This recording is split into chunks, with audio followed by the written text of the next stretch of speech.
Hi there, thank you for joining me. This is another video to show you the versatility of the envelope punch board that Stampin' Up have made. This box that I've made with it is a whopping 5-inch square box that's 3 inches deep, and it's made from one piece of scrapbook paper. Obviously another piece of scrapbook paper was used for the bow and the belly band, and I'm not going to show you how to do that. I'm just going to show you the demonstration for the box, and it's quite simple. First, you need to get your envelope punch out of the box, and here it comes. I've kept my box, and I've put the metric measurements inside the box together with the instructions, just in case I forget. Not that I'm going to need to worry about it. So, for first impressions, it's a little bit smaller than perhaps you thought. I know when I showed it to my ladies at my class, they were all quite surprised at how small it was.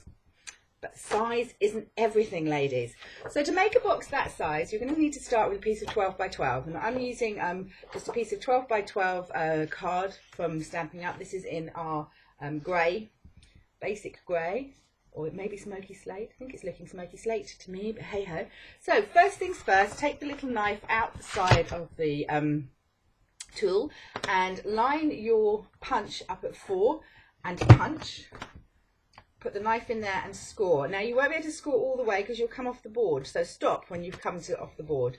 Turn it round, line it up again at 4, punch, score as far as you can, turn it round, line it up again at 4, punch, score, turn it round, punch, and score.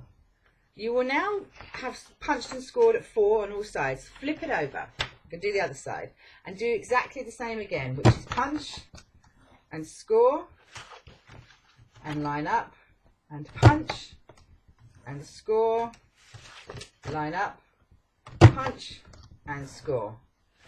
And the last one, line up at 4, punch, oops, get your knife in and score. So that's all of the punching done that you're going to need to do. There's all the little pieces that you've punched out. Someone is going to come up with something fun to make with these. I don't know what or how, but there's lots of them. Then you take, if you see here, we have a fold line from that punch. So you're going to take that line and line it up with the little pointer here, so that the pointer lines up with that fold line, and no punching this time. You're just going to score a line to join up with the other punch line over here, and you're going to do that on all 4. So turn it round again, line it up with that score line and score a line to join up with the other punch hole over here. And then you're done with the board for now. I told you this was going to be one of the quickest boxes you'll ever make. Take your snips, turn it on the diagonal, and you're going to snip up here on all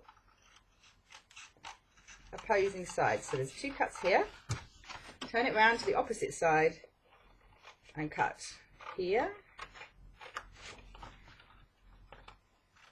and cut here. Then taking your bone folder, fold over in all of your folds, your scores. Now when you're scoring with design scrapbook paper, please take care not to push it too through, because otherwise you will end up with a cut, not a score, and we don't want that because that will make your box not very strong. And again, turn this one in, just lightly burnish it so that you get nice neat folds. Although I have to say, this scoreboard, this punch board makes really neat folds, and it means you don't have to worry about measuring things or lining them up anymore. So this, ladies and gentlemen, is our box, because you now can fold the sides in and assemble those together, and then fold this one in, and each then folds in as a box. Now how you assemble this depends on how you want the box to open, but I'm going to show you the way I do it, and I'm sure there are lots of other ways. For speed, I'm using snail, but don't use snail on your box when you're making it for yourself. Use sticky strip or glue, because you want it to stick forever, not just temporarily. And I'm afraid the snail isn't designed for making boxes. Line up the corners like this. The corners come together really easily. Let me show you closer here. You just tuck them in and line them up there and squeeze there. How quick and easy is that? And again, if you're someone who makes cupcakes and things or little presents, these are great boxes. You knock up really quickly, and then the top folds over like an envelope, but you see you could always have that as the bottom. Now in terms of how I like to finish this box off, what I normally do is a bit like an envelope. I will leave this like that, and then this final piece I'll just tuck under when I've got the gift in place, and then it's sealed up. That is your box ready to be decorated. I hope you've enjoyed this video, and I hope you enjoy your envelope board punch. Thanks. Bye.